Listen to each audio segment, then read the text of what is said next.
From the CISO series, it's Cybersecurity Headlines.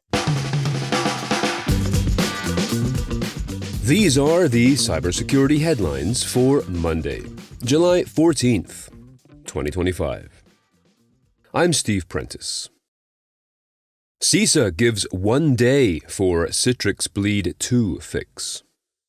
Following up on a story we have been covering for a couple of weeks now regarding CitrixBleed2, CISA has now ordered all federal civilian agencies to, quote, immediately patch a vulnerability impacting several NetScaler products used by organizations to manage network traffic, end quote.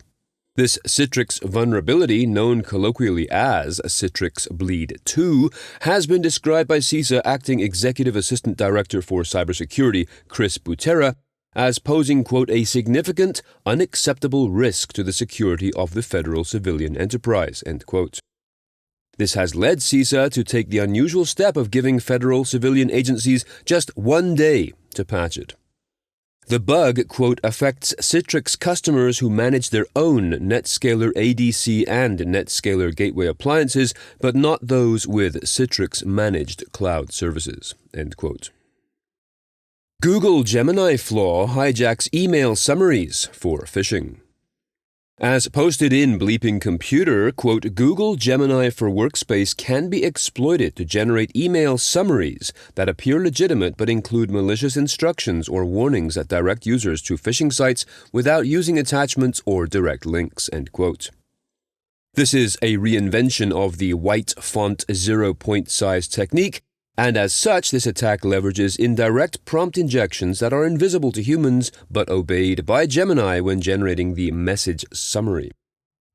The model, disclosed by a researcher at Mozilla as part of that company's bug bounty program for generative AI tools, shows how an attacker can hide malicious instructions in the body text at the end of the message using HTML and CSS that literally sets the font size to 0 and color to white.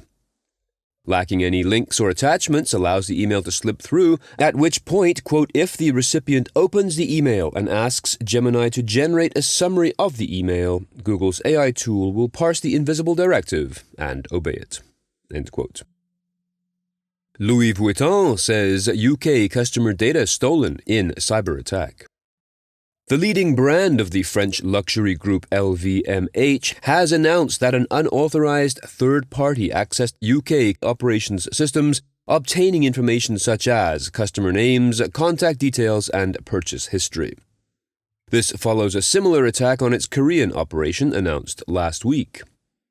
The company says no financial data was compromised but warns that phishing and fraud attempts may occur. Huge thanks to our sponsor, ThreatLocker. ThreatLocker is a global leader in zero-trust endpoint security, offering cybersecurity controls to protect businesses from zero-day attacks and ransomware. ThreatLocker operates with a default deny approach to reduce the attack surface and mitigate potential cyber vulnerabilities. To learn more and to start your free trial, visit threatlocker.com/CISO. That is THREATLOCKER.com/CISO. Hackers exploit RCE flaw in Wing FTP server. Just 1 day after technical details on this flaw became public, exploitation by hackers has been reported. The vulnerability has a CVE number and also has a maximum severity rating of 10. It allows a remote, unauthenticated attacker to execute code with the highest privileges on the system, that is root/system. Wing FTP server manages secure file transfers that uses scripts written in Lua, L-U-A, which is widely used in enterprise and SMB environments. According to researchers at Huntress, quote, one Wing FTP instance was targeted by 5 distinct IP addresses within a short time frame, potentially indicating mass scanning and exploitation attempts by several threat actors, end quote. This attack, however, failed due to the hacker's inexperience perhaps, or thanks to Microsoft Defender. Regardless, Huntress states that hackers are likely to scan for other Wing FTP instances and try again. GPU hammer degrades AI models on NVIDIA GPUs. A warning from NVIDIA to customers: enable your system-level error correction codes, ECC. This is to defend against a variant of the row hammer attack named GPU hammer. This is the first ever row hammer exploit demonstrated against NVIDIA's GPUs, one that allows, quote, malicious GPU users to tamper with other users' data by triggering bit flips in GPU memory, end quote. According to researchers at the University of Toronto, this can result in the degradation of an AI model's accuracy from 80% to less than 1%. Rowhammer is to modern DRAMs as Spectre and Meltdown are to contemporary CPUs, except that, quote, unlike CPUs which have benefited from years of side-channel defense research, GPUs often lack parity checks and instruction-level access controls, leaving their memory integrity more exposed to low-level fault injection attacks, end quote.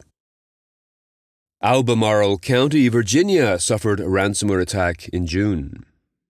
This attack, which happened June 11th and which has not yet been claimed by any cybercrime group, caused the usual type of damage that we have seen frequently when hitting towns, municipalities, and counties across the U.S. and elsewhere. Some phone systems were disabled, and the data of local government and public school employees, including driver's license numbers, social security numbers, passport numbers, military IDs, and more, was likely accessed, as officials have stated. Residents, too, may have had their names, addresses, and social security numbers exposed. The county believes, quote, the hackers failed to gain access to cloud-based systems and were only able to breach data held on local servers, end quote. Former Mexican president investigated over alleged spyware bribes. Former Mexican President Enrique Peña Nieto is being investigated by Mexico's Attorney General following allegations that he, quote, took bribes from Israeli businessmen, end quote, to secure government contracts for spyware and other technology. The contracts appeared to include a deal to buy Pegasus, and the total amount of the bribes is said to equal $25 million. The investigation comes in response to an account in the Israeli business publication The Marker, which is based on documentation filed as part of a legal dispute between the two Israeli businessmen who had entered into arbitration in Israeli courts, quote, to determine their individual proceeds from a joint $25 million investment in Mr. Peña Nieto.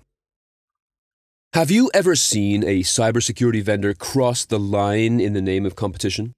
We all know it is a crowded vendor landscape, so it's not surprising to see some of them occasionally behaving badly. We are digging into the best and worst vendor habits on this week's Super Cyber Friday discussion. Join us this Friday at 1 p.m. Eastern for Hacking Vendor Competition. Head on over to our events page at CISOseries.com to register. And if you have some thoughts on the news from today or about this show in general, please be sure to reach out to us at feedback@CISOseries.com. We would love to hear from you. I'm Steve Prentice, reporting for the CISO Series. Cybersecurity headlines are available every weekday. Head to CISOseries.com for the full stories behind the headlines.